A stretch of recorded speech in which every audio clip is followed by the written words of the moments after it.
ಅಂತ ಅಪ್ಪ ಸತ್ತದ್ದು ಮಾತ್ರ ಸಾಯಬಾರದ ಸಾವೆ. ಇಡೀ ದೇಹ ಕೊಳೆತಿತ್ತಂತೆ, ಪ್ರಾಣವಂತೂ ಹೋಗಿಬಿಟ್ಟಿತ್ತು. ಹಲ್ಲುಗಳೆಲ್ಲ ಉದುರಿ ಹೋಗಿದ್ದವಂತೆ, ಬಲಗೈಯಂತೂ ಸೇರಿ ಹೋಗಿತ್ತು. ತೋಟದ ಮನೆಯ ಹತ್ತಿರಕ್ಕೆ ಯಾರಾದರೂ ಹೋದರೆ ದುರ್ವಾಸನೆಯಂತೆ. ಚಿಕ್ಕತ್ತೆ ಹೇಳೋಳಲ್ಲ, ಅಮ್ಮನನ್ನು ಕೊಂದ ಪಾಪ ಆತನಿಗೆ ಮೈ ತುಂಬಾಡರಿಕೊಂಡಿತ್ತು. ಕೆಲವೇ ತಿಂಗಳಲ್ಲಿ ಹಾಗಾಗಿ ಹೋದ. ಪರಿಚಯದವರು ಬಂದು ಬಾಗಿಲಲ್ಲಿ ಊಟವಿಟ್ಟು ಹೊರಟು ಹೋಗುತ್ತಿದ್ದರಂತೆ. ಮನೆಯೊಳಗಿನ ದುರ್ವಾಸನೆಯನ್ನು ಯಾರಿಂದಲೂ ಭರಿಸಲು ಆಗುತ್ತಿರಲಿಲ್ಲ. ಮಾತನಾಡಿಸೋಣವೆಂದರೆ ಹೆದರಿಕೆ ಬೇರೆ. ಕಡೆಗಂತೂ ಕಣ್ಣು ಕೂಡ ಹೋಗಿಬಿಟ್ಟಿದ್ದವು. ತಟ್ಟೆ ಎಲ್ಲಿದೆ ಎಂಬುದನ್ನು ತಾನೇ ವಾಸನೆ ಹಿಡಿದು ಪತ್ತೆ ಹಚ್ಚಿಕೊಂಡು ಹೊರಳಾಡಿ ಅದರ ಮುಂದೆ ಬಿದ್ದು ತಟ್ಟೆಗೆ ಬಾಯಿ ಹಾಕಿ ಪಚಪಚನೆ ತಿನ್ನುತ್ತಿದ್ದನಂತೆ. ಮುಂದೆ ಅದನ್ನು ಕೂಡ ನಿಲ್ಲಿಸಿಬಿಟ್ಟ. ಮಗುವಿನ ದನಿಯಲ್ಲಿ ವಿಕಾರವಾಗಿ ಪ್ರಾಣಿ ಊಳಿಡುವಂತೆ ಊಳಿಟ್ಟು ಅಳುತ್ತಿದ್ದ. ಯಾವಾಗ ಸತ್ತನು? ಹೆಣದ ವಾಸನೆ ವಿಪರೀತವಾದ ಮೇಲೆಯೇ ಜನ ಕೂಡ ನೋಡಿಕೊಂಡದ್ದು. ಚಿಕ್ಕತ್ತೆ ಹೋಗಿದ್ದಳಂತಲ್ಲ, ಶವ ಸಂಸ್ಕಾರ ಮಾತ್ರ ಭರ್ಜರಿಯಾಗಿ ಮಾಡಿದ್ದರಂತೆ. ಅಳಿಯ ಸಂದ್ರದಿಂದ ಹಿಡಿದು ಚನ್ನರಾಯ ಪಟ್ಟಣದ ತನಕ ಎಲ್ಲ ಹಳ್ಳಿಯವರು ಮನೆಗೆ ಒಬ್ಬರಂತೆ ಸೇರಿದ್ದರು. ಸಿಂಬ್ಳಿಗೆಯಂತೂ ಊರೇ ಎದ್ದು ಬಂದಿತ್ತು. ಹೇಮವಂತನಿಗೆ ಯಾವುದು ನೆನಪಿಲ್ಲ. ಅಳಿಯ ಸಂದ್ರದ ಕಡೆಗೆ ಹೋದಾಗಲೆಲ್ಲ ಮಾಟದ ಈರಣ್ಣಪ್ಪನ ಮಗನಂತೆ ಎಂದು ಯಾರಾದರೂ ಮಾತನಾಡಿಕೊಂಡರೆ ಜೀವ ಹಿಂಡಿದಂತೆ ಆಗುತ್ತದೆ. ಇನ್ನೇನು ಆ ನೆಲದ ಋಣವೇ ಮುಗಿಯಿತಲ್ಲ. ಹೋದರೆ ಬಿಳಿ ಶಾಲೆಗೆ ಹೋಗಬೇಕು ಅಷ್ಟೆ, ಅದು ಚಿಕ್ಕತ್ತೆ ಮನೆಗೆ. ಮಾಟದ ವಿವರಗಳಿರುವ ತಾಳಿಗರಿಗಳನ್ನು ತರುವುದಕ್ಕೆ ಹೋಗಲೇಬೇಕಾ? ಬಸ್ ಇಳಿಯುತ್ತ ತಲೆ ಕೊಡವಿಕೊಂಡಿದ್ದ ಹಿಮವಂತ್. ಶಿವಮೊಗ್ಗಗಿಂತ ದಾವಣಗೆರೆಯಲ್ಲಿ ಬಿಸಿಲು ಪ್ರಾಕಾರ ಅನಿಸಿತು. ಆಟೋದಲ್ಲಿ ಕುಳಿತು ಕಸೂತಿ ಕಾವೇರಮ್ಮನ ಮನೆಗೆ ಬಿಡಿ ಅಂತ ಹೇಳಿದರೆ ಸಾಕು, ಯಾರು ಬೇಕಾದರೂ ಆ ಮನೆಗೆ ಬಿಡುತ್ತಾರೆ. ಆದರೆ ಹಾಗಂತ ಹೇಳುವುದೇಗೆ? ಬೆಳಗ್ಗೆ ಇಡ್ಲಿ ತಿಂದವನು ಹೊಟ್ಟೆ ಹಸಿದಿದೆ ಅಂದುಕೊಂಡ. ದೋಸೆ ಹೋಟೆಲಿನಲ್ಲಿ ಕುಳಿತು 2 ಬೆಣ್ಣೆ ಮಸಾಲೆ ಅನ್ನಲು ಮುಂದಾದ. ಆ ಹೊತ್ತಿಗೆ ಪ್ರಾರ್ಥನಳ ನೆನಪಾಯಿತು. ಈ ಹೊತ್ತಿಗೆ ಅವಳಿಗೂ ಹಸಿವಾಗಿರುತ್ತದೆ ಮತ್ತು ಅವಳು ಏನನ್ನೂ ಉಂಡಿರಲಾರಳು ಅಂತ ನೆನಪಾಯಿತು. ಒಂದು ಕಾಫಿ ಅಂದವನು ಹೋಟೆಲಿನಿಂದ ಹೊರಬಿದ್ದಿದ್ದ. ಪ್ರಿನ್ಸ್ ಜಯಚಾಮರಾಜೇಂದ್ರ ಎಕ್ಸಿಬಿಷನ್ ಕಡೆಗೆ ನಡೆದೇ ಹೊರಟ. ಉರಿ ಬಿಸಿಲಿಗೆ ಮೈ ಬೇಯುತ್ತಾ ಇತ್ತು.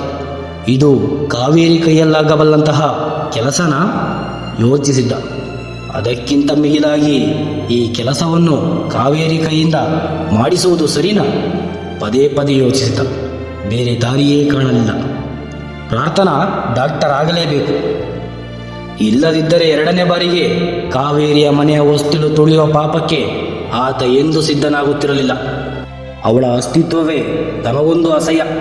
ಮುಖ ನೆನಪಾದರೆ ಹೆದರಿಕೆ. ಆತ್ಮವನ್ನು ಯಾವತ್ತೂ ಕೊಂದು ಹಾಕಿ ಕೇವಲ ದೇಹವನ್ನು ಉಳಿಸಿಕೊಂಡಿರುವ ಹೆಂಗಸದು. ಅದನ್ನೇ ಮಾರುತ್ತಾಳೆ, ಜೊತೆಗೆ ಮಾರಿಸುತ್ತಾಳೆ. ಶಿವಮೊಗ್ಗದಿಂದ ಬಂದಿದ್ದೀನಿ, ಬಿಳಿಸಾಲೆ ಹಿಮವಂತ ಅಂತ ಹೇಳು, ಅವಳಿಗೆ ಗೊತ್ತಾಗುತ್ತೆ. ಕಾಲಿಂಗ್ ಬೆಲ್ ಅದಿಮಿದಾಗ ಈಚೆಗೆ ಬಂದ ಕನ್ನಡಕ ಮುಖದ ಮಧ್ಯವಯಸ್ಕ ಹೆಂಗಸಿಗೆ ಹಾಗಂತ ಹೇಳಿ ಬಾಗಿನಲ್ಲೇ ನಿಂತ ಹಿಮವಂತ. ಸುತ್ತಲೂ ಒಮ್ಮೆ ನೋಡಿದ. ಕಾಂಪೌಂಡು ಪುಟ್ಟದಾದರೂ ಬಲೆ ಮಟ್ಟಸವಾಗಿತ್ತು. ಚಿಕ್ಕ ಹೂಕುಂಡಗಳನ್ನು ಸಾಲಾಗಿ ಇರಿಸಲಾಗಿತ್ತು. ಎಡೆ ತೆಂಗಿನ ಮರವೊಂದು ಕಾಂಪೌಂಡಿನೊಳಗೆ ಹುಟ್ಟಿ ವಕ್ರವಾಗಿ ಬೆಳೆದು ಆಚೆಗೆ ಚಾಚಿಕೊಂಡಿತ್ತು. ಬಾಗಿಲಿಗೆ ಕಸೂತಿ ಮಾಡಿದ ಗುಲಾಬಿ ಪರದೆ. ಮನೆಯ ಮೇಲೆ ಶಿವಕೃಪೆ ಅಂತ ಬರೆದಿತ್ತು. ಅದರ ಪಕ್ಕದಲ್ಲೇ 1982 ಅಂತ ಕೂಡ ಬರೆಯಲಾಗಿತ್ತು. ಮನೆಯೊಳಗೆ ದಿವ್ಯ ನಿಶಬ್ದ. ಬಾಗಿಲು ತೆಗೆದು ಹೊರಕ್ಕೆ ಇಣುಕಿದ ದೊಡ್ಡ ಕುಂಕುಮದ ಹೆಂಗಸನ್ನು ಬಿಟ್ಟರೆ ಈ ಮನೆಯಲ್ಲಿ ಬೇರೆ ಜೀವಿಗಳೇ ವಾಸಕ್ಕಿಲ್ಲವೇನೋ ಎನ್ನುವಂತಹ ಮೌನ. 2 ಅಂತಸ್ತಿನ ಕಟ್ಟಡವದು. ಮೌನವಾಗಿಯೂ ಇದೆ, ಆದರೆ ಬಿಕೋ ಅನ್ನುತ್ತಿಲ್ಲ. ಸಾಮಾನ್ಯವಾಗಿ ಗೃಹಸ್ಥರ ಮನೆಗಿರುವಂತಹ ಲವಲವಿಕೆ ಈ ಮನೆಗಿಲ್ಲ ಅಂದುಕೊಳ್ಳುತ್ತಿದ್ದಂತೆಯೇ ಇದ್ದಕ್ಕಿದ್ದಂತೆ ಆ 2 ಅಂತಸ್ತಿನ ಮನೆಯಲ್ಲೊಂದು ಕಲರವ ಶುರುವಾಗಿ ಹೋಗಿಬಿಟ್ಟಿತ್ತು.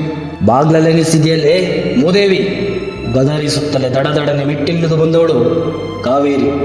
ಹಿಮವಂತ ಸುಮ್ಮನೆ ಅವಳೆಡೆಗೆ ನೋಡಿದ. ಒಂದು ಪರಿಚಯದ ನಗೆ ಕೂಡ ಬೀರಲಿಲ್ಲ. ಆದರೆ ಕಾವೇರಿಯ ಕಣ್ಣುಗಳಲ್ಲಿ ಸಂತೋಷದ ಹೂಕುಂಡ. ಅವಳ ಇಷ್ಟಗಳಾದ ಕುಂಕುಮದಲ್ಲಿ ಸಂಭ್ರಮ.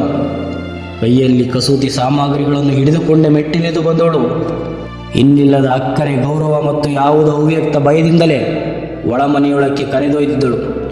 ಸೋಫಾದ ತುಂಬ ಕಸೂತಿ ಹಾಕಿದ ಬಟ್ಟೆಯನ್ನು ಹಾಸಲಾಗಿತ್ತು. ಕಿಟಕಿಗಳಿಗೂ ಕಸೂತಿ ಹಾಕಿದ ಪರದೆಗಳೇ. ಅವಳು ಹುಟ್ಟ ಸೀರೆಯ ಮೇಲೂ ಕೂಡ ಕಸೂತಿಯ ನಕ್ಷತ್ರಗಳು. ಯಾರೋ ಹೆಸರನ್ನ ಸರಿಯಾಗಿಯೇ ಇಟ್ಟಿದ್ದಾರೆ ಅಂದುಕೊಂಡ ಹಿಮವಂತ್. ಅವನನ್ನು ಸೋಫಾದ ಮೇಲೆ ಕೂಡಿಸಿ ಅವನೆದುರು ನೆಲದ ಮೇಲೆ ಕುಳಿತು ಬಿಟ್ಟಳು ಕಾವೇರಿ. ಹಿಮವಂತನ ಆಗಮನ ಅನಿರೀಕ್ಷಿತವಾಗಿತ್ತು. ಅವಳಿಗೆ ಮಾತೇ ಹೊರಡುತ್ತಿಲ್ಲ. ಅದಕ್ಕಿಂತ ಹೆಚ್ಚಾಗಿ ಏನು ಮಾತನಾಡಿದರೆ ಏನು ಎಡವಟ್ಟಾಗಿ ಬಿಡುತ್ತದೋ ಎಂಬಂತಹ ಆತಂಕ. ನಿನ್ನತ್ರ ಒಂದು ಕೆಲಸ ಆಗಬೇಕಿತ್ತು, ಅದಕ್ಕೆ ಬಂದೆ. ಹಿಮವಂತನ ಶಬ್ದವನ್ನು ಉದ್ಘಾಟಿಸಿದ. ಪುಣ್ಯ ನಂದು, ಹೇಳಿ ಕಳಿಸಿದರೆ ಶಿವಮೊಗ್ಗಕ್ಕೆ ನಾನೇ ಬರ್ತಿದ್ದೆ ಅಂದವಳು ಕಾವೇರಿ. ಕೆಲಸವಿರೋದು ದಾವಣಗೆರೆಯಲ್ಲಿ. ನಿನ್ನ ಕೈಯಲ್ಲಿ ಆದರೆ ಮಾತ್ರ ಮಾಡು. ದುಡ್ಡು ದುಗ್ಗಾಣಿಗೆ ಹಿಂದೆ ಮುಂದೆ ನೋಡಬೇಕಾಗಿಲ್ಲ. ಪ್ರಾರ್ಥನೆಗಳಿಗೊಂದು ಮೆಡಿಕಲ್ ಸೀಟು ಬೇಕು. ಕಾಲೇಜು ನಡೆಸೋ ಮನುಷ್ಯ ನಿಂಗೆ ಗೊತ್ತಿರೋನು, ಅದಕ್ಕೆ ಬಂದೆ ಅಡೆತಡೆ ಇಲ್ಲದೆ ಹೇಳಿದ್ದ. ಪ್ರಾರ್ಥನಾ ಅಂದರೆ? ಕಾವೇರಿ ಗೊಂದಲಕ್ಕೆ ಬಿದ್ದಿದ್ದಳು. ನಾನು ಮದುವೆ ಆಗೋ ಹುಡುಗಿ ಹಾಗಂತೇನೋ ಹಿಮವಂತ ಹೇಳಿಬಿಟ್ಟ. ಆದರೆ ಪಶ್ಚಾತ್ತಾಪ ಪಡಬೇಕೆನಿಸಲಿಲ್ಲ. ಮದುವೆ ಆಗುವಷ್ಟು ಪ್ರೀತಿಸುತ್ತೀನ ಅವಳನ್ನ ಎಂಬಂತಹ ಪ್ರಶ್ನೆಗೆ ಅಲ್ಲೇ ಉತ್ತರ ಸಿಕ್ಕಂತಾಗಿ ಬಿಟ್ಟಿತ್ತು. ಕರ್ಕೊಂಡು ಬಂದಿದ್ದರೆ ಕಣ್ಣಾರೆ ನೋಡ್ತಿದ್ದೆ ಅಂದವಳು ಗಕ್ಕನೆ ಮಾತು ನಿಲ್ಲಿಸಿದಳು ಕಾವೇರಿ. ಹಿಮವಂತನಿಗೆ ತನ್ನೆಡೆಗೆ ಎಂಥದ್ದೋ ಒಂದು ಉತ್ಕಟ ದ್ವೇಷವಿದೆ ಎಂಬುದು ಕಾವೇರಿಗೆ ಚೆನ್ನಾಗಿಯೇ ಗೊತ್ತಿತ್ತು. ಎರಡನೇ ಬಾರಿಗೆ ಅವನು ಈ ಮನೆ ವಸ್ತು ತುಳಿದಿದ್ದ ಒಂದು ಆಶ್ಚರ್ಯ. ಮೊದಲ ಬಾರಿಗೆ ಬಂದಾಗ ಇದೇ ಸೋಫಾದ ಮೇಲೆ ಕುಳಿತಿದ್ದ. ಅವತ್ತು ಈ ಮನೆಯ ದೀಪ ಉಳಿಸಿದ್ದೇ ಅವನು. ಅವನ ಎರಡು ಪಾದಗಳ ಮೇಲೆ ಹಣೆ ಇರಿಸಿ ಗಳಗಳನೆ ಹತ್ತು ಬಿಟ್ಟಿದ್ದಳು ಕಾವೇರಿ. ಅವಳಿಗಿಂತ ತುಂಬ ಚಿಕ್ಕವನು ವಯಸ್ಸಿನಲ್ಲಿ. ಆದರೆ ಭಗವಂತ ಮಾತ್ರ ಮಾಡಬಾರದಂತಹ ಉಪಕಾರ ಮಾಡಿದ್ದ ತನ್ನ ಮನೆಗೆ. ಮಗಳು ಜಾನ್ವಿ ಇವತ್ತಿಗೂ ಕೂಡ ತನ್ನ ಟೇಬಲಿನ ಮೇಲೆ ಹಿಮವಂತನ ಫೋಟೋ ಇಟ್ಟುಕೊಂಡಿದ್ದಾಳೆ. ದೇವರಿಗಿಂತ ಮುಂಚೆ ಅವನಿಗೆ ನಮಸ್ಕಾರ ಮಾಡುತ್ತಾಳೆ. ಅವತ್ತು ಹಿಮವಂತನೇ ಇಲ್ಲದಿದ್ದರೆ ಜಾನ್ವಿಯ ಬದುಕು ಏನಾಗಿ ಹೋಗುತ್ತಿದ್ದೋ. ಇಷ್ಟು ಮಾತ್ರದ ಮಾತು ಕೇಳೋದಿಕ್ಕೆ ಅಲ್ಲಿಂದ ಬರಬೇಕಾಗಿತ್ತ? ಯಾರು ಕೈಯಲ್ಲಾದರೂ ಹೇಳಿ ಕಳಿಸಿದ್ದರೆ ಸಾಕಿತ್ತು. ಮೆಡಿಕಲ್ ಸೀಟು ಅಂದರೆ ಸ್ವಲ್ಪ ದೊಡ್ಡ ಲೆಕ್ಕಾಚಾರವೇ. ಆದರೆ ತಲೆ ಕೆಡಿಸಿಕೊಳ್ಳಬೇಕಾಗಿಲ್ಲ. ಅದೆಷ್ಟೇ ಲಕ್ಷ ಆದರೂ ಸರಿ, ಈ ಕೆಲಸ ತಪ್ಪೋದಿಲ್ಲ, ಮಾಡಿಕೊಡ್ತೀನಿ ಅಂದಳು ಕಾವೇರಿ. ನಿನ್ನ ಕೆಲಸ ಅದಲ್ಲ. ಎಷ್ಟು ಲಕ್ಷ ಅಂತ ಒಂದು ಕಾರ್ಡು ಬರಿ. ಸೀಟು ಕೈ ತಪ್ಪಬಾರದಷ್ಟೇ. ದುಡ್ಡಿನ ವ್ಯವಸ್ಥೆ ಈಗಾಗಲೇ ಆಗಿದೆ. ಇಷ್ಟಂತೂ ಮೊದಲೇ ಹೇಳೋಕ್ಕಾಗುತ್ತೇನೋ ನೋಡು. ಪ್ರಾರ್ಥನಾ ರಿಸಲ್ಟ್ ಬಂದ ಮೇಲೆ ನಾನು ಮತ್ತೆ ಬರ್ತೀನಿ ಅಂದವನೇ ಎದ್ದು ನಿಂತ ಹಿಮವಂತ್. ತನ್ನ ಮನೆಯಲ್ಲಿ ಹಿಮವಂತ್ ಗುಡುಕು ನೀರು ಕುಡಿಯುವುದಿಲ್ಲ ಎಂಬುದು ಕಾವೇರಿಗೆ ಚೆನ್ನಾಗಿಯೇ ಗೊತ್ತು. ಬಾಗಿಲ ತನಕ ಬೀಳ್ಕೊಡುವಳಂತೆ ಬಂದಳು. ಮಧ್ಯೆ ಕೋಣೆಯಿಂದ ಇಬ್ಬರು ಹುಡುಗಿಯರ್ಯಾರೋ ಇಣುಕಿ ನೋಡಿದರು. ಕಣ್ಣಲ್ಲೇ ಗದರಿದವಳು ಕಾವೇರಿ. ಅವನು ತೀರ ಕಾಂಪೌಂಡು ದಾಟುವಾಗ ಪ್ರಾರ್ಥನಾ ಅನ್ನೋ ಹೆಸರು ಎಷ್ಟು ಚೆನ್ನಾಗಿದೆ. ದೇವರು ನಿಮ್ಮನ್ನು ತಣ್ಣಗಿಟ್ಟರಲ್ಲಿ ಅಂದು ಬಿಟ್ಟಳು. ಸೂಳೆಯ ಮಾತು ಸತ್ಯವಾಗುತ್ತಂತೆ, ಹೌದಾ? ತನ್ನಲ್ಲಿಯೇ ತಾನು ಕೇಳಿಕೊಂಡಿದ್ದ ಹಿಮವಂತ. ಗೇಟಿನ ಚಿಲಕ ಅದುಮುವಾಗ ಮಾತ್ರ ಜಾನ್ವಿ ಹೇಗಿದ್ದಾಳೆ ಅಂತ ಕೇಳೋಣ ಅಂದುಕೊಂಡವನು ಇತ್ತೀಚೆಗಷ್ಟೇ ಅವಳ ಪತ್ರ ಬಂದಿದೆಯಲ್ಲ ಅನ್ನಿಸಿ ಸುಮ್ಮನಾದ. ಅವನು ಕಾಂಪೌಂಡಿನಿಂದ ಹೊರಬಿದ್ದಿದ್ದ. ಬೀದಿ ತಿರುವಿನಲ್ಲಿ ಕಣ್ಮರೆಯಾಗುವ ಹೊತ್ತಿಗೆ ಅದೇಕೋ ಕಾವೇರಿ ಕಣ್ಣುಗಳು ತುಂಬಿ ಬಂದಿದ್ದವು.